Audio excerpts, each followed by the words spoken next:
Assalamualaikum warahmatullahi wabarakatuh. Saya Nazifa Geda Suraya dari Perbankan Syariah kelas 6A dengan NIM 23070250111. Di sini saya akan memberikan pembahasan tentang manajemen risiko. Nah, di dalam kehidupan sehari-hari maupun di dalam dunia bisnis, risiko itu merupakan sesuatu yang tidak dapat dihindari. Oleh karena itu, setiap individu maupun perusahaan perlu memahami bagaimana cara mengelola risiko agar dapat minimalkan kerugian dan mencapai tujuan yang diinginkan.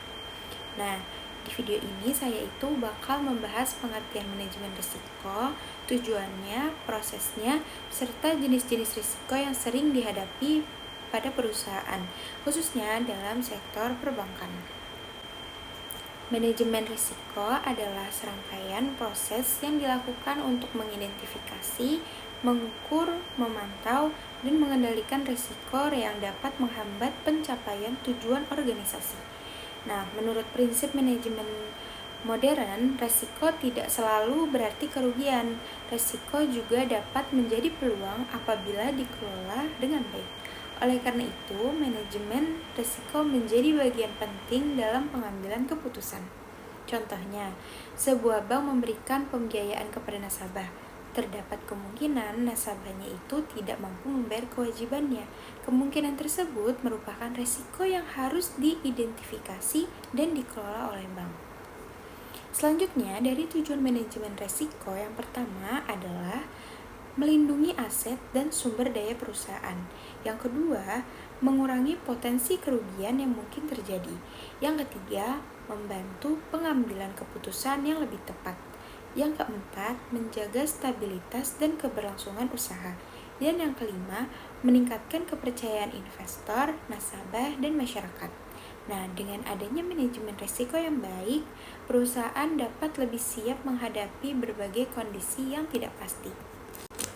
Selanjutnya ada proses manajemen risiko. Nah, terdapat juga tahapan dalam proses manajemen risiko, yaitu yang pertama ada identifikasi risiko. Nah, tahap pertama adalah bagaimana kita mengenali berbagai risiko yang kemungkinan itu terjadi. Nah, contohnya, jika ada risiko gagal bayar nasabah, lalu ada risiko penurunan nilai investasi, dan juga risiko kesalahan sistem teknologi informasi. Nah, yang kedua ada pengukuran dan analisis risiko. Setelah risiko diidentifikasi, perusahaan perlu mengukur tingkat kemungkinan terjadinya risiko dan besarnya dampak yang ditimbulkan. Nah, semakin besar kemungkinan dan dampaknya, maka semakin tinggi tingkat risiko tersebut. Nah, yang ketiga ada pengendalian risiko. Pada tahap ini, perusahaan menentukan strategi untuk mengurangi risiko, yaitu seperti yang pertama membuat prosedur kerja yang jelas, yang kedua melakukan diversifikasi investasi, yang ketiga menetapkan batas pembiayaan kepada nasabah. Nah, selanjutnya ada pemantauan risiko. Risiko itu tuh harus dipantau secara berkala karena kondisi lingkungan bisnis itu selalu berubah. Nah, jika ditemukan kondisi risiko yang baru, maka perusahaan perlu segera mengambil tindakan yang sesuai. Selanjutnya, ada jenis-jenis risiko di dalam perbankan. Yang pertama, ada risiko kredit. Nah, risiko kredit itu singkatnya adalah risiko yang muncul akibat kegagalan nasabah dalam memenuhi kewajibannya kepada bank. Nah, selanjutnya ada risiko pasar.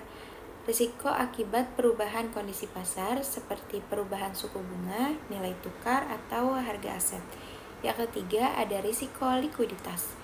Risiko likuiditas itu ketika bank tidak memiliki dana yang cukup untuk memenuhi kewajiban jangka pendeknya. Nah, selanjutnya ada risiko operasional.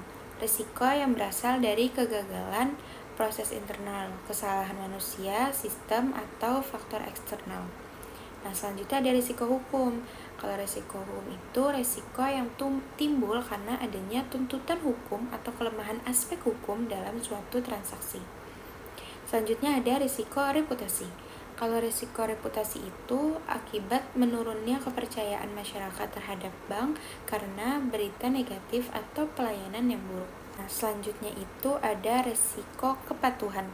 Risiko kepatuhan itu adalah risiko yang muncul akibat tidak dipatuhinya peraturan dan ketentuan yang berlaku.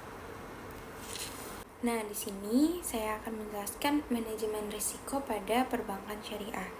Nah, di dalam perbankan syariah, manajemen risiko itu memiliki karakteristik tersendiri karena seluruh kegiatan operasionalnya itu harus sesuai nih dengan prinsip syariah. Nah, selain mengelola risiko umum seperti risiko kredit dan risiko operasional, bank syariah itu juga harus memperhatikan kepatuhan terhadap prinsip-prinsip syariah. Nah, beberapa risiko yang muncul di dalam perbankan syariah itu antara lain ada risiko pembiayaan, ada risiko likuiditas, ada risiko operasional, ada risiko kepatuhan syariah, dan juga risiko reputasi. Nah, jika bank syariah melanggar prinsip syariah, kepercayaan masyarakat itu dapat menurun sehingga berdampak pada keberlangsungan usaha pada bank syariahnya. Nah, karena itu, setiap produk dan layanan bank syariah harus mendapatkan pengawasan dari Dewan Pengawas Syariah atau DPS. Nah, berdasarkan pembahasan yang telah dijelaskan, dapat disimpulkan bahwa manajemen risiko merupakan proses sistematis yang dilakukan untuk mengidentifikasi, mengukur, mengevaluasi, mengendalikan, dan memantau risiko yang dapat menghambat pencapaian tujuan organisasi. Nah, penerapan manajemen risiko sangat penting karena dapat melindungi aset perusahaan, mengurangi kerugian, membantu pengambilan keputusan, menjaga keberlangsungan usaha, serta meningkatkan kepercayaan pada masyarakat. Nah, di dalam sektor perbankan, berbagai jenis risiko seperti risiko kredit, pasar, likuiditas, operasional, hukum, reputasi, strategi, dan kepatuhan harus dikelola secara efektif agar bank dapat beroperasi secara sehat dan berkelanjutan. Nah, oleh karena itu, pembahasan manajemen risiko itu bukan hanya menjadi kebutuhan kita aja, tetapi juga merupakan bagian penting dari tata kelola perusahaan yang baik dalam menghadapi berbagai tantangan di era modern. Sekian pembahasan dari saya tentang manajemen risiko. Semoga bermanfaat untuk kalian yang mendengarkan dan juga menonton untuk mengenali lebih dalam tentang manajemen risiko. Dan juga untuk agar kita dapat mengetahui risiko-risiko yang terjadi pada perusahaan yang tempat kita kerja maupun untuk mengetahui mengenai kerja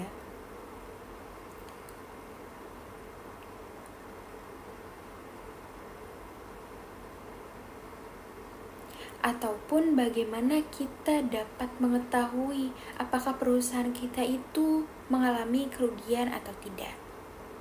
Sekian pembahasan mengenai manajemen risiko dari saya. Terima kasih atas perhatiannya. Kurang lebihnya mohon maaf. Wassalamualaikum warahmatullahi wabarakatuh.